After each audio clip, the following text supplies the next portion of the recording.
Good morning मेरे प्यारे बच्चों। अमित इंडियन एजुकेशन के ऑनलाइन प्लेटफॉर्म पे आप सभी का हार्दिक स्वागत और अभिनंदन करता हूं। मेरे प्यारे बच्चों, आप लोगों ने कक्षा 10 गणित, आप लोगों ने पार्ट 1 बहुत ही अच्छी तरीके से समझा और सीखा होगा। आज आपका पार्ट 2 ये हम पढ़ेंगे। तो पार्ट 1 में आपने क्या क्या पढ़ा? पार्ट 1 में आपने शांत पढ़ा, थोड़ा रिवाइज, क्विक रिवीजन जिसे कहते हैं। तो शांत पढ़ा और अशांत पढ़ा।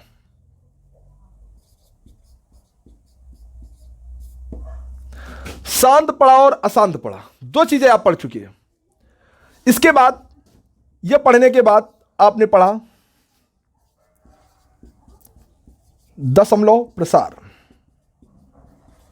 और दशमलव प्रसार किसका किया जाता है? सिर्फ और सिर्फ शांत वाली संख्याओं का।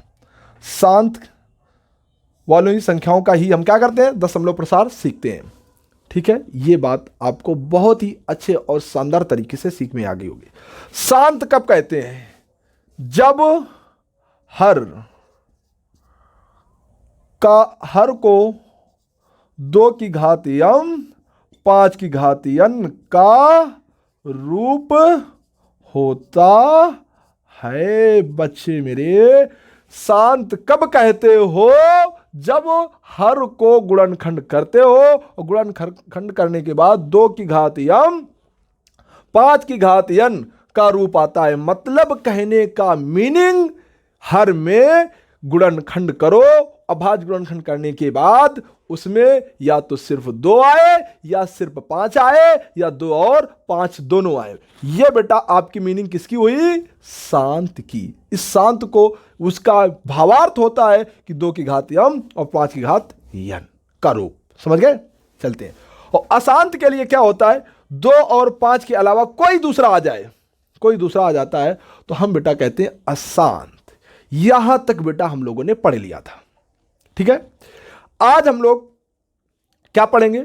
अपरिमेय संख्याएं को सिद्ध करना सीखेंगे कि √2 एक अपरिमेय संख्या है, √4 एक अपरिमेय संख्या है, √7 एक अपरिमेय संख्या है। इस तरीके के हम क्वेश्चन, भांति भांति तरीके के क्वेश्चन देखेंगे। तो बेटा उनको बहुत ही बेसिक अंदाज से, नए और अंदाज से उनको सीखेंगे आज। तो चलते हैं बेटा। तो मेरे प्यारे बच्चों, आप लोग के सामने ये क्वेश्चन नंबर 1 आया। जितने इस प्रकार के क्वेश्चन बेटा बन सकते हैं वो सारे क्वेश्चन हम लिख देते हैं। आपके यूपी बोर्ड में इससे बेटा कोई बाहर संख्या यानी सवाल नहीं जाएगा।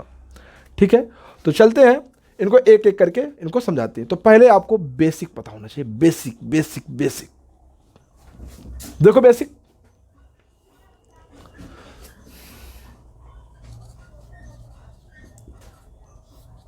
दिख रहा है कि बेटा नहीं दिख रहा है? आपको सबसे पहले बेसिक पढ़ना है, बेसिक। ठीक है, तो बेसिक में देखो बेटा, हमें सबसे पहले क्या, परिमेय किसे कहते हैं? पहली बात, परिमेय परिमेय को कहते हैं P/Q का रूप हो। परिमेय को कहते हैं P/Q का रूप, जहां आपको नीचे P/Q का रूप हो और बेटा नीचे यानी हर, मतलब Q 0 के बराबर नहीं होना चाहिए। ठीक, यह इसका पहला बेसिक परिचय आपको परिमेय संख्या से। परिमेय संख्या मतलब होता है एक ऊपर एक नीचे संख्या होनी चाहिए, उसको कहते हैं परिमेय संख्या। दूसरी बात, अपरिमेय।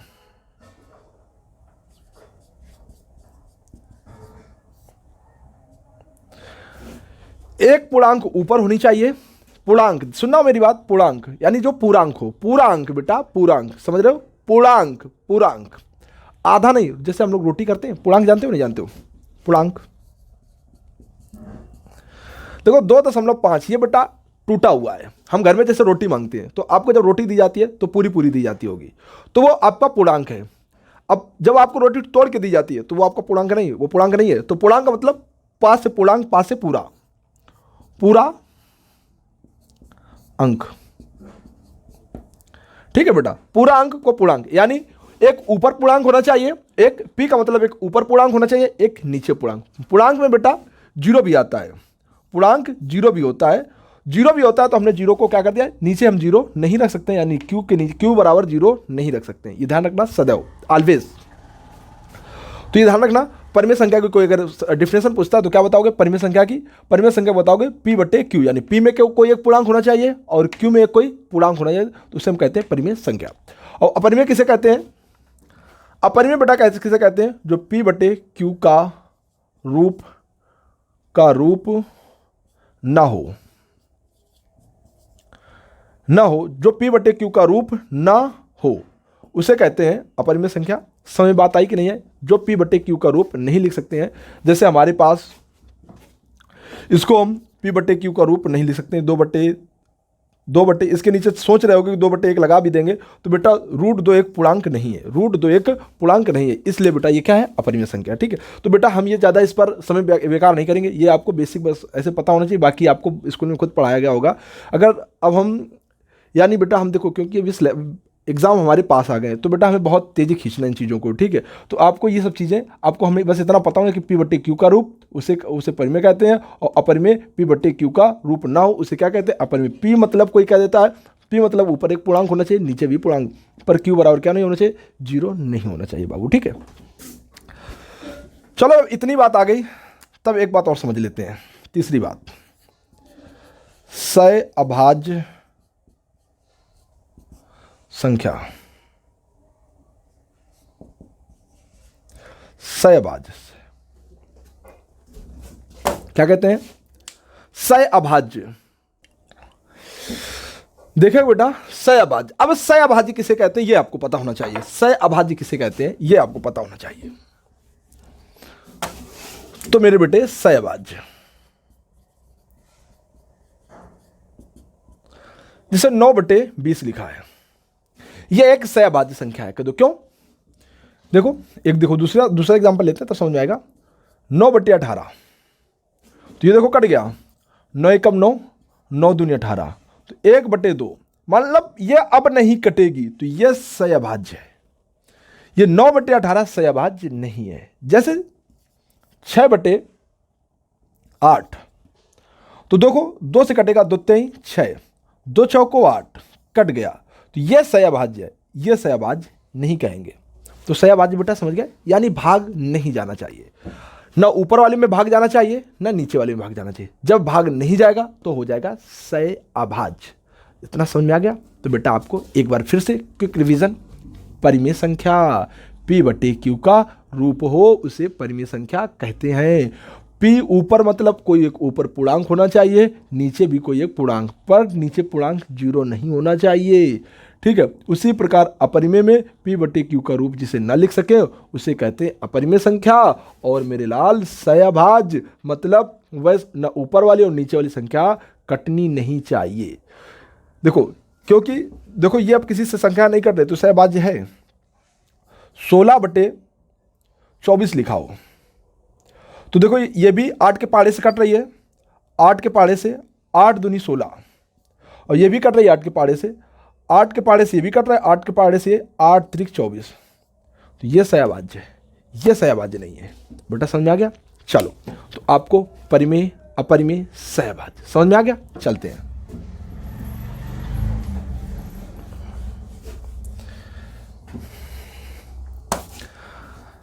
अब चलते हैं अपने सवाल की ओर। ठीक है, सवाल की ओर चलते हैं तो हल करते हैं। पहला सवाल लेते हैं √2। यह हमसे बोला जा रहा है कि इसे सिद्ध करो कि नीचे दी गई संख्या अपरिमेय संख्या है। सिद्ध करना है, तो देखो सिद्ध कैसे हम लोग करते हैं अपने, देखो उसमें तो हम करते हैं माना √2 एक परिमेय संख्या है। जैसे परिमेय संख्या मतलब यानी √2 क्या हमने मान लिया? परिमेय संख्या। परिमेय संख्या मतलब P बटे Q, P बटे Q लिख सकते हैं। √2 को हमने मान लिया। गणित की दुनिया में कुछ भी मान सकते हो बेटा, कि हमारे घर में एक भैंस है, गणित को सवाल को लगाने के लिए हम किसी भी चीज़ को सहायता ले सकते हैं, मान सकते हैं ABCD के किसी भी अक्षरों को। ठीक है, तो हमने मान लिया कि √2 एक परिमेय संख्या, परिमेय संख्या मतलब P बटे Q का रूप लिख सकते हैं, मान लिया है। जहां Q बराबर 0 नहीं होगा और P कॉमा Q सह अभाज्य संख्या है। यानी P और Q सह अभाज्य संख्या है। सह अभाज्य का मतलब ये कटेंगी नहीं, ठीक है। तो ये भाग में आपको याद रखना है बेटा कि जब बीच में बराबर लगा होता है तो याद रखो बराबर लगा है, बराबर के अगर इधर प्लस में कोई चीज़ है तो बराबर की इधर ट्रांसफर होगी तो वो माइनस में हो जाएगी, अगर वो माइनस में है तो इधर ट्रांसफर होगी तो प्लस में हो जाएगी, अगर वो चीज़ भाग में है तो वो इधर आएगी तो गुणा में हो जाएगी, वही चीज़ अगर गुणा में है तो बेटा गुणा से भाग में हो जाएगी। ये याद रखना। सेम उसी प्रोसेस से अगर माइनस में है तो प्लस हो जाएगा, प्लस है तो माइनस हो जाएगा, गुणा है तो भाग हो जाएगा और भाग है तो गुणा हो जाएगा। ये प्रोसेस बेटा आपको बहुत ही शानदार तरीके से याद रखना है, ठीक है। तो देखो आपका Q नीचे है मतलब भाग में है। जो चीज बेटा भाग में होती है वो कह में आती है, गुणा में। तो गुणा में जाएगा √2 गुणते Q, ठीक है। ये लिखने के बाद हम क्या करेंगे, दोनों पक्षों का वर्ग करने पर, वर्ग करोगे बेटा तो √2 का वर्ग हो जाएगा, Q का भी वर्ग हो जाएगा और P का भी वर्ग हो जाएगा। तो कर देंगे, जब कर दिया तो क्या हो जाएगा, स्क्वायर से रूट क्या हो जाता है, कट जाता है। ये आपको पता होना चाहिए कि स्क्वायर से, जैसे हमारे पास √40 लिखा है, ऊपर स्क्वायर लगा है, स्क्वायर से क्या हो जाएगा 40 कट जाएगा। अगर रूट के नीचे 10 लिखा है, कुछ भी लिखा हो, ऊपर स्क्वायर लगा, तब भी स्क्वायर से रूट कट जाएगा, याद रखना। तो उसी प्रकार स्क्वायर से रूट बेटा हम क्या कर देते हैं, काट देते हैं। बचा यहाँ पे 2 × Q² बराबर P²। यहां तक बेटा आपको बेहतरीन तरीके से समझ में आ गया होगा। फिर आगे चलते हैं। आपका 2 × में है, जब कोई चीज़ × में होती है तो क्या में आ जाती है, भाग में। तो क्या मानेंगे, गुणा में है तो क्या में भाग में आ जाएगा, Q² बराबर P²/2। समीकरण नंबर 1, समीकरण नंबर 1 मान लेते हैं। फिर इसके बाद इसको बेटा हम हटा देते हैं। इसको नोट करना चाहो तो स्क्रीनशॉट मान लेना, ठीक है। बैक करके स्क्रीनशॉट ले सकते हो जिनको पता ना हो ये चीज़। इसके बाद देखो फिर हम इसी को उठाएंगे, Q² बराबर P²/2। यहां क्या करोगे, मानोगे ये क्या लिखा P²। तो यहां माना, क्या मानोगे कि P को 2x, जो चाहो वो मान सकते हो ABCD में। P बराबर जो, पर नीचे 2 है तो बस 2, और जो आप चाहो वो मान सकते हो, x y z जो चाहोगे, 2x 2y 2z कुछ भी चाहो वो चाहो मान सकते हो। देखो Q² बराबर यहां P के स्थान पे हम क्या लिख सकते हैं, 2x, घात कितनी लगी है 2, बटे क्या लिखा है 2। तो Q² बराबर 2x को कितने बार लिख सकते हैं, 1 बार 2 बार, बटे क्या लिखा है 2। बात समझ में आई कि नहीं है बेटा। अब इसके बाद Q², 2 से 2 बेटा कट गया तो बचा 2 × x का गुणा x में कराएंगे x²। अब 2 आपका गुणा में है तो काय में आ जाएगा, भाग में। Q² बटे बराबर लगाए, इधर आएगा, गुणा में है तो आ जाएगा भाग में x²। समीकरण नंबर 2। अब देखो बेटा गणित का कुछ मानना हो, यानी गणित का कुछ रूल होता है कि ये देखो समीकरण 2 और 1 कुछ बता रहा है। बता क्या रहा है, बता बेटा, यहीं पर मेन पूरा गेम है। क्या बता रहा है समझो, समीकरण 2 और समीकरण नंबर 1 क्या बता रहा है। समीकरण 1 और 2 ये बता रहा है कि P में 2 का भाग जा रहा है और Q में 2 का भाग जा रहा है। कौन बता रहा है, समीकरण नंबर 1 व 2 से।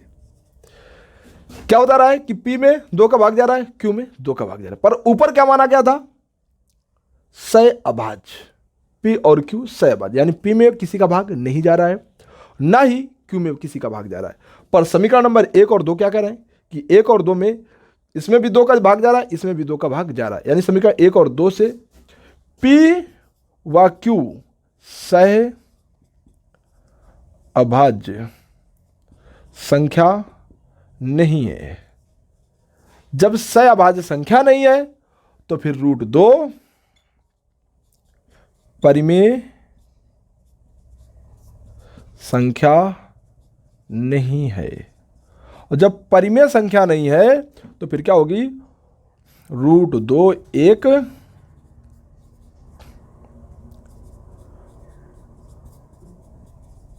अपरिमेय संख्या है। ठीक है बेटा, यह चीज आपको बहुत बेहतरीन तरीके से समझ में आ गई होगी। कहने का मतलब फिर से एक बार समझ लो बेटा, समझिएगा बेटा। यहां कह रहा परिमेय संख्या, परिमेय संख्या जब होता है तो सहभाज्य बोल सकते, वहां पर है सहभाज्य, सहभाज्य हमने बोला, पर जब हमने इनको सॉल्व किया तो 1 और 2 से क्या पाया कि Q में 2 का भाग जा रहा है और P में भी 2 का भाग जा रहा है, तो हम क्या कह सकते हैं कि ऊपर तो बोला गया था यार सहभाज्य, क्या बोला गया था, सहभाज्य, क्या बोला गया था, सहभाज्य। और ये 1 और 2 क्या बता रहे हैं कि P और Q में दोनों का भाग, 2 का भाग चला गया, P और Q में दोनों में किसका भाग गया, 2 का, तो हम क्या कहेंगे, P और Q सहभाज्य नहीं है। P और Q समीकरण 1 और 2 से सिद्ध हुआ, क्या सिद्ध हुआ कि P और Q सहभाज्य संख्या नहीं है। जब सहअभाज्य संख्या ही नहीं है तो √2 परिमेय संख्या भी नहीं होगा, और जब परिमेय संख्या नहीं होगा तो √2 एक परिमेय संख्या होगा, सिद्ध हुआ। ठीक, अब बेटा ये तो इतना क्लियर हो गया। अब कह रहे होगे सर जी चलो तो √2 को इसी प्रकार करोगे, √3 को कर लेंगे, √5 को कर लेंगे, √7 को कर लेंगे, इसी प्रकार कर लेंगे। पर सर जी ये कैसे करेंगे, √3 ये कैसे करेंगे, तो बेटा √3 को सेम इसी प्रकार करना है आपको, √3। अब पर आपको एक चीज पता होनी चाहिए, क्या, इसे हटा दो, इसे पहले नोट कर लो, स्क्रीनशॉट ले लो, फिर मैं आपको बताता हूं, नोट कर लीजिए, स्क्रीनशॉट ले लिया बेटा, या वीडियो रोक कर आप देख नोट कर सकते हो, ठीक है। पर हमने क्या बताया कि अब इनको कैसे सॉल्व करोगे, तो इसको देखो बेटा, हम हटाने के बाद ही समझा पाएंगे।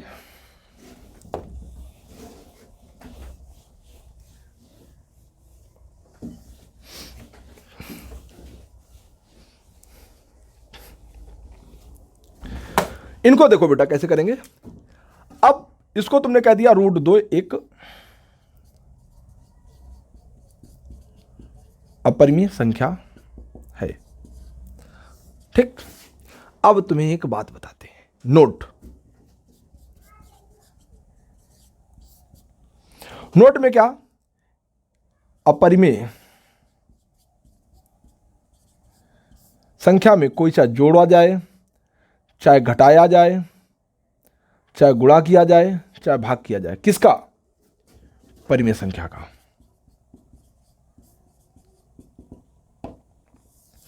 परिमेय संख्या का चाहे अपरिमेय संख्या में चाहे जोड़ी जाए, अपरिमेय संख्या में परिमेय संख्या चाहे जोड़ी जाए, चाहे घटाई जाए, चाहे गुणा किया जाए, चाहे भाग किया जाए, कुछ भी किया जाएगा, कुछ करने के बाद क्या आएगा, वो